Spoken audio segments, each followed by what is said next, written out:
नमस्कार दोस्तों। 90s के दशक में एक पत्रिका आती थी मनोहर कहानियाँ। उन मनोहर कहानियों में तमाम तरीके की ऐसी कहानियाँ होती थी, कुछ अश्लील टाइप की कहानियाँ होती थी, कुछ ऐसी मनगढ़ंत कहानियाँ होती थी, जिससे लोगों को मज़ा आता था पढ़ने में, क्योंकि तब एक वही साधन था पढ़ने का। आज मनोहर कहानियाँ मुझे लगता है कि वो पत्रिका शायद नहीं आती होगी, लेकिन उसका स्थान ले लिया है कुछ ऐसे जो वाक़ई हो रहे हैं हमारे आस-पास के, और उस मनोहर कहानियों को बनाने का, उनको प्रचारित करने का स्थान ले लिया है हमारे कुछ मीडिया चैनल्स ने। एक बहुत ही ताज़ा वाक़या सोनम रघुवंशी का है, जिसमें ऐसा आरोप लगाया जा रहा है कि उस लड़की ने अपने पति की हत्या कर दी, अपने कुछ 2-3 साथियों के साथ मिलकर, और हर एक दिन एक नई थ्योरी निकल के सामने आती है। और उन उन जैसे पहले आप पत्रिकाओं में देखते होंगे ना, एक संपादक होता है, एक एक उसका कहानीकार होता है, एक लेखक होता है, एक उसको रिव्यू करने वाला होता है। तो आज की जो मनोहर कहानी चल रही है, उसका जो लेखक है वो है हमारी पुलिस, तथाकथित जो पुलिस डिपार्टमेंट है, और उसको प्रॉपर संपादन करके, और उसको और अतिरेक करके, उसको और कैटलिस्ट की तरह काम कर करके मीडिया हमारे सामने हर रोज़, अगर आप अभी आज गूगल पे डाल लीजिए सोनम सोनम रघुवंशी लेटेस्ट न्यूज़, तो आपको तमाम तरीके की, कहीं कोई मीडिया चैनल उसको फांसी दिलवा रहा होगा, कोई मीडिया चैनल उसको पता नहीं कितने जन्मों की सज़ा करवा रहा होगा। आज एक नई खबर मैंने सुनी कि वो कोई तंत्र विद्या कर रही थी, अपने पिताजी की तबीयत ठीक करने के लिए उसने अपने पति को मार दिया। कोई तमाम तरीके, कोई लव, पहले बता रहे थे कि कोई लव ट्रायंगल था, कोई अब कोई कह रहा है कि नहीं नहीं लव ट्रायंगल नहीं। आज मैंने वहाँ की जो लोकल डीजी हैं, डीजी का बयान सुन रहा था। डीजी कह रही है कि लव ट्रायंगल के अलावा भी कुछ हो सकता है। कोई कह रहा है कि ये हवाला के पैसे का दबाने का कुछ मसला था। तमाम तरीके की, आप हर रोज़ जब आप सो के उठते हैं, तमाम तरीके के आपके यूट्यूब पे, तमाम मीडिया चैनल्स पे तमाम तरीके की आप खबरें सुनते हैं। लेकिन वाकई में क्या उस लड़की ने अपने पति की हत्या की है?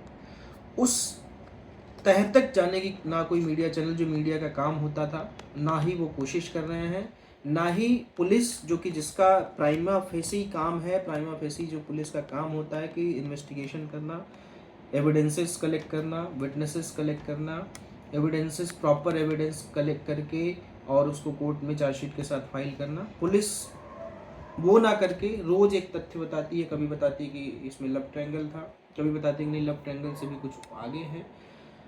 और एक क्रिमिनल जूरिस्प्रूडेंस में एक बात होती है कि जब भी आप इन्वेस्टिगेशन करते हैं तो investigation should not be disclose to anyone. अगर आपने इन्वेस्टिगेशन को डिस्क्लोज कर दिया, आपने ये किस एंगल से आप इन्वेस्टिगेशन कर रहे हैं ये भी डिस्क्लोज कर दिया, तो एक जो क्रिमिनल जूरिस्प्रूडेंस में हम मानते हैं कि दोषी को सजा दिलवाने वाली जो प्रोसिक्यूशन का काम होता है, वो कहीं ना कहीं चूक जाता है। और ऐसे तमाम मामले आपने देखे होंगे कि जो मीडिया हाइप वाले मैटर होते हैं, वो लास्ट में आके ऐसे अदालतों में गिरते हैं, औंधे मुँह गिरते हैं। रिसेंट केस में आपको बताऊं, जो निठारी कांड हुआ था, उसमें तमाम तरीके की पुलिस ने कन्फेशन करा दिया कि ये कन्फेशन हो गया, इसने ही सारे बच्चों को मारा था। ट्रायल कोर्ट ने, मीडिया का प्रेशर इतना था कि उसको दोषी करार भी दे दिया, लेकिन हाई कोर्ट तक मामला जाते जाते क्या हुआ कि ऐसा कोई एविडेंस ही नहीं मिला, ऐसा कोई एविडेंस उसके खिलाफ नहीं था जिससे उसको सजा दी जाए। और हाई कोर्ट ने अपने जजमेंट में ये भी लिखा कि जिन पर कार्रवाई होनी चाहिए थी, जिन लोगों के खिलाफ वाकई में जिस डायरेक्शन में इन्वेस्टिगेशन होनी चाहिए थी, उस डायरेक्शन में इन्वेस्टिगेशन हुई ही नहीं। निठारी कांड में हाईकोर्ट ने पूरा क्लियरली ये लाइन लिखा था कि मतलब इसमें कुछ ऐसे गैंग, बड़े बड़े लोग इन्वॉल्व थे जो लीवर किडनी बेचने का, सप्लाई करने का काम करते थे, वो लोग इन्वॉल्व थे। लेकिन एक गरीब आदमी को फंसा दिया गया, गरीब आदमी को आगे करके उससे कन्फेशन करा दिया गया, और कन्फेशन करा के सारा मामला घुमा दिया गया। वो मामला हाई कोर्ट से जब जजमेंट आया तब तक बहुत पुराना मामला हो चुका था, और मीडिया के लिए वो बासी खबर हो चुकी थी। बासी खबर मीडिया चलाना पसंद नहीं करती।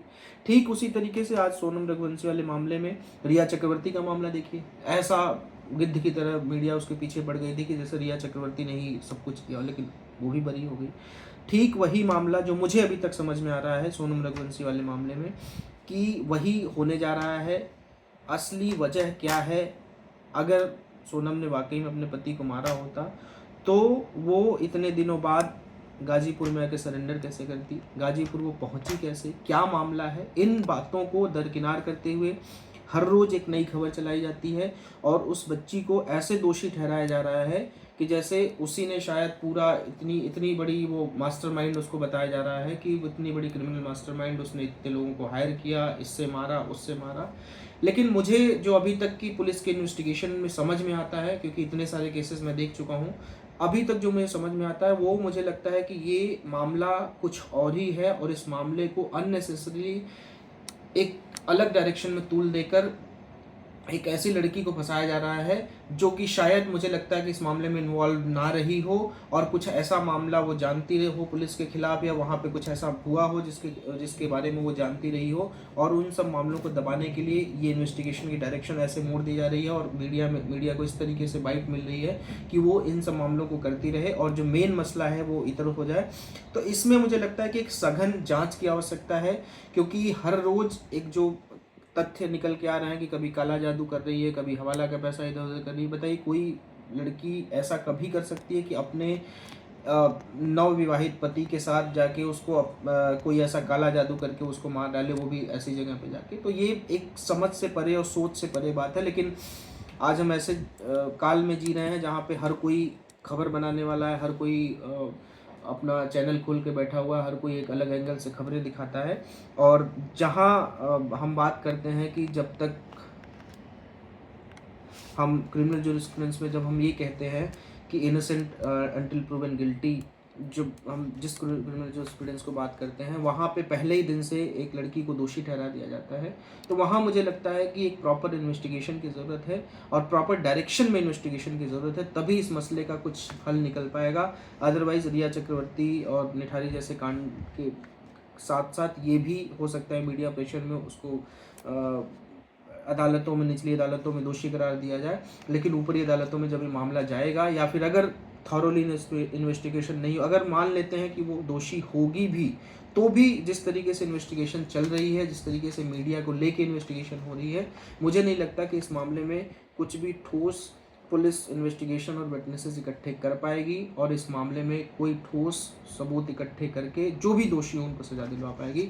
तो मुझे एक आपसे बस अपने चैनल न्यायशाला के माध्यम से यही कहना है कि आप जब भी लीगल से संबंधित कोई खबरें पढ़िए, कोई ऐसा क्रिमिनल से रिलेटेड कोई मामले पढ़िए, तो उसमें अपना भी दिमाग इस्तेमाल कीजिए। जो लोग कानून के थोड़े बहुत जानकार हैं उनसे भी समझने की कोशिश करिए कि क्या ऐसा हो सकता है, ऐसा हुआ होगा तो कैसे हुआ होगा, और जब अदालतों में चीज़ें जाती हैं तो कैसे प्रूव होती हैं, अदालतें क्या देखती हैं।